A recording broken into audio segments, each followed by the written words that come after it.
Joseph Goebbels era católico y admiraba a los jesuitas, al igual que el criminal líder nazi de las SS Heinrich Himmler.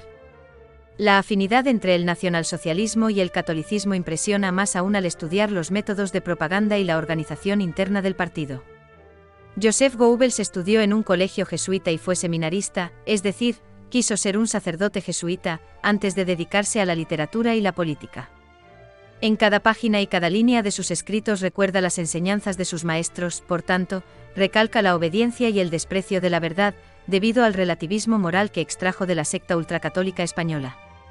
A pesar de las evidentes deficiencias físicas de Goebbels, se convirtió en uno de los máximos líderes de la Alemania nazi, bien podría ser considerado el máximo ideólogo del partido nazi, si bien permanecía en un segundo plano detrás del más que mediocre Hitler. Goebbels era el líder nazi especializado en lanzar arengas públicas y que se hizo famoso por su frase: "Una mentira repetida 1000 veces se convierte en verdad". Goebbels fue el artífice del control ideológico de los medios de comunicación, con el cine y la radio machacaba a los alemanes con las soflamas nazis. Hitler también fue católico, si bien renegó del cristianismo. Quizás fuese ateo nihilista siguiendo la moda de los nazis alemanes, o su interpretación del filósofo Nietzsche. En cualquier caso, los nazis también manipularon en religión haciéndose pasar por adalides de los valores cristianos para, a continuación, una vez en el poder, introducir su nueva religión pagana inventada, una mezcla de mitologías germánicas y ocultismo, siempre aderezadas con racismo. De hecho, los nazis, entre ellos un Goebbels que sustituyó a Jesucristo por la fe en Hitler, persiguieron a algunos religiosos de sectas cristianas. El filósofo Nietzsche, el profeta de los fascistas y nazis, también estaba destinado a ser un clérigo luterano como su padre, pero pronto se hizo ateo. Quedó marcado por la novedosa teoría de la evolución de Darwin que echaba por tierra las enseñanzas de las religiones monoteístas, como el judaísmo o las sectas cristianas, por lo que se lanzó a la búsqueda de una nueva filosofía, el nihilismo, para reemplazar a las religiones. Si bien los nazis reinterpretaron y manipularon la filosofía de Nietzsche como quisieron, ayudados por su hermana nazi Elizabeth, una más que conocida embustera y manipuladora. Si bien, al igual que ocurre con los fascistas españoles, su principal objetivo político fueron los comunistas, también ateos por definición. Los nazis lograron el poder dictatorial en 1933 con la excusa del incendio del Reichstag, el parlamento alemán. Echaron la culpa a los comunistas, aunque no se sabe a ciencia cierta. Lo más probable es que fueron los mismos nazis los causantes del incendio, una denominada operación de bandera falsa. Los especialistas tratan al nihilismo como una filosofía más, no una religión ni política. Nietzsche era un firme defensor del pensamiento crítico y hasta de contradecirse uno mismo hasta límites insospechados. Fue en sus últimos escritos, poco antes de volverse totalmente loco, que comenzaron a emanar de él ideas o frases sueltas algo más prepotentes o inquisitoriales. Fue más o menos a partir de su libro más conocido, Así habló Zaratustra. O puede que comenzó a desvariar, otros interpretarían que comenzó a jugar incluso llegando a hacerse el loco, o ya estaba loco, para buscar o como una alegoría de la búsqueda de la nueva filosofía nihilista. De hecho, sus amistades no sospecharon que estaba desvariando hasta el último momento. Tratándose de él, casi siempre se puede esperar para un juicio, el juicio opuesto. Da la impresión que casi para todo tuviera dos opiniones. Debido a esto se pueden aportar, arbitrariamente y para lo que se quiera, citas de Nietzsche. Actualmente pueden encontrarse diferentes interpretaciones del nihilismo de Nietzsche, por ejemplo también es profeta de los comunistas, en cualquier caso ninguna tiene nada que ver con la leyenda negra que arrastra por culpa de los nazis. En la filosofía de Nietzsche tampoco aparece nada que tenga algo que ver con la manipulación o los cuentos a los que son tan aficionados todos los fascistas y nazis. Como mucho en Nietzsche era recurrente el arte y la ópera en particular, aunque solo de algunos autores, óperas de una gran teatralidad grandilocuente como las de su muy admirado Wagner. Nietzsche escribía con frases cortas que se podían tomar independientemente o soltar sueltas como exabruptos, pero esto fue así por necesidad debido a sus numerosos achaques que le impedían pensar y le imposibilitaban escribir libros más elaborados. Los nazis no solo son conocidos por manipular en religión y política, también emplearon estas artimañas para la guerra. Por ejemplo, organizaron un autoataque de guerrillas o terroristas polacos en la frontera con Polonia, que utilizaron como casus belli para invadir Polonia, aunque al final no les creyeron o provocó el comienzo de la Segunda Guerra Mundial. En general, inventaban o exageraban a su antojo los acontecimientos que se sucedían en la guerra, tanto en las victorias como cuando comenzaron las derrotas. En la Operación Barbarroja, poco antes de acabar derrotados por los rusos, decidieron desenterrar los cadáveres de las fosas comunes que utilizaron para los asesinatos masivos, en los que asesinaron al menos a 1 millón de judíos. Incineraron los cadáveres en grandes hogueras y encima de las cenizas plantaron árboles, para eliminar las pruebas. También desmantelaron por completo los campos de exterminio de Sobibor, Treblinka y Belzec. En las tareas de exterminio utilizaban a presos judíos, que periódicamente iban asesinando para no dejar testigos. Cuando se acercaba la derrota de la Alemania nazi, también procuraron destruir los hornos crematorios y las duchas de gas donde asesinaban a los judíos y a otros presos de los campos de concentración. Con la que denominaron Operación Feuerzeug, o Mechero en español, los nazis tenían planeado exterminar a todos los presos supervivientes y a parte de su propia población nazi que vivía cerca de los campos, para no dejar testigos de sus crímenes. A día de hoy, los neonazis y negacionistas del Holocausto continúan utilizando estas manipulaciones. En España los fascistas y los filonazis falangistas también fueron, y siguen siendo, unos consumados manipuladores. Naturalmente también contaban con los ultracatólicos y extremadamente beligerantes jesuitas españoles, aunque durante los primeros años de la dictadura fascista desaparecieron de la vida pública española.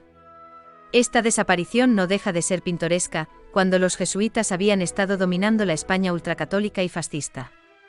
Se especula que fueron sustituidos por el Opus Dei, otra secta ultracatólica de nueva creación, pero que no se distinguiría de los jesuitas salvo por actuar en un ambiente político que les resulta más propicio, siendo también muy manipuladores.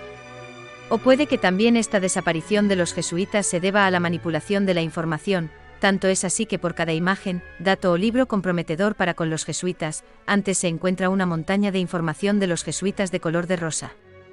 Una manipulación que también caracteriza al resto de fascistas y sectas ultracatólicas españolas.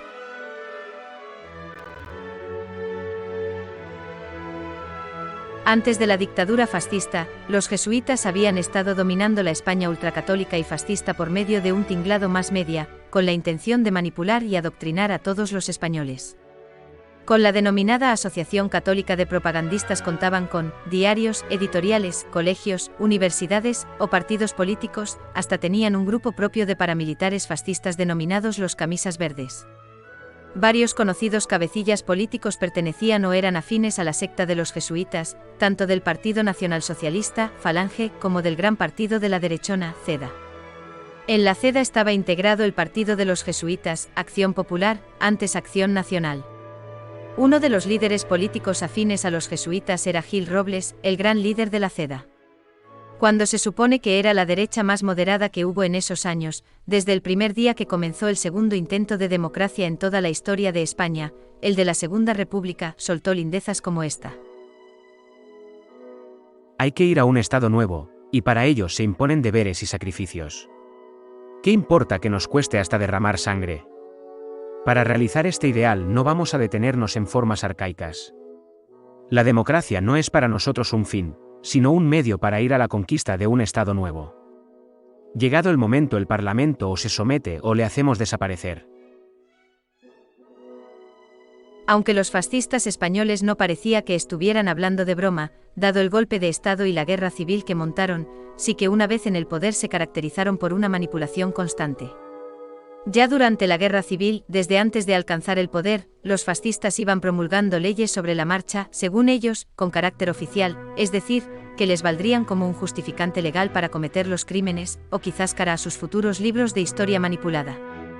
En cualquier caso, una vez en el poder, los fascistas eran el típico gobierno corrupto o de república bananera. Churchill sobornó a la mayoría de la cúpula del gobierno franquista, incluyendo al hermano mayor del dictador, Nicolás Franco, a cambio de que convencieran al dictador para que no entrase en la guerra, naturalmente hubiera sido en el bando del eje junto a la Alemania nazi. Los fascistas de las clases más altas se enviaban cartas de recomendación formando una red clientelar, entre alabanzas patrioteras se repartían los negocios y el dinero público. En plena Segunda Guerra Mundial, los aliados boicotearon por primera vez a la España fascista debido al mineral wolframio para proyectiles y blindajes, que enviaban clandestinamente a la Alemania nazi. Con fascistas enriquecidos por medio de corruptelas y la especulación, cuando ambos bandos intentaban dominar el mercado negro. En medio de tanta corrupción, los españoles de las clases bajas de los propios fascistas, ya no digamos los demócratas republicanos, pasaban numerosas calamidades y hambre. Los fascistas españoles también se caracterizaron por los cambios bruscos dentro de su ideología o amalgama de ideologías, o esta amalgama informe les proporcionaba la capacidad de cambiar de un lado a otro, incluso al totalmente opuesto, actuando a nivel de Estado cuan vulgar versión del pensamiento de Nietzsche.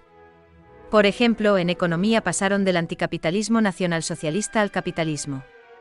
Poco antes o tras la derrota de la Alemania de Hitler, la dictadura fascista enseguida se desmarcó de sus antiguos camaradas nazis.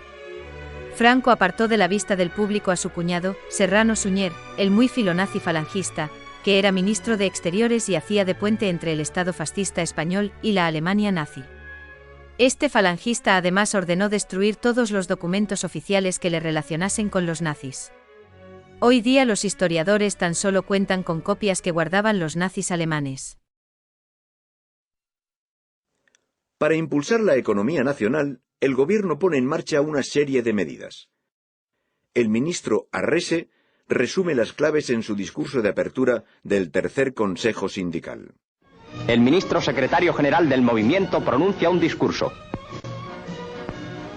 La fórmula que inventa el capitalismo es bien sencilla. Tú pones un trabajo, yo te doy un jornal y en paz.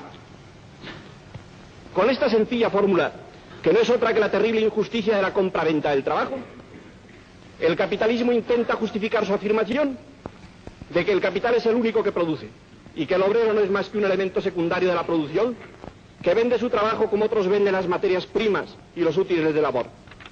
Y cree el capitalismo que de la misma manera que el vendedor de esas máquinas y de esos útiles, una vez recibido su precio, no se queda con derecho alguno a lo que con ella se produzca, así el obrero, vendedor de su trabajo, una vez recibido su salario, no se puede reservar ningún derecho a lo producido con él y debe de quedar, por lo tanto, al margen de todo beneficio producido. Como veis, fue el capitalismo el que creó el problema social, al creer que la producción es solamente un problema financiero y que los problemas financieros no tienen nada que ver con los problemas humanos. Y este tremendo error materialista fue el que nos trajo esos dos males que jamás podremos esquivar si no empezamos por renunciar a seguir interpretando la economía con mentalidad capitalista.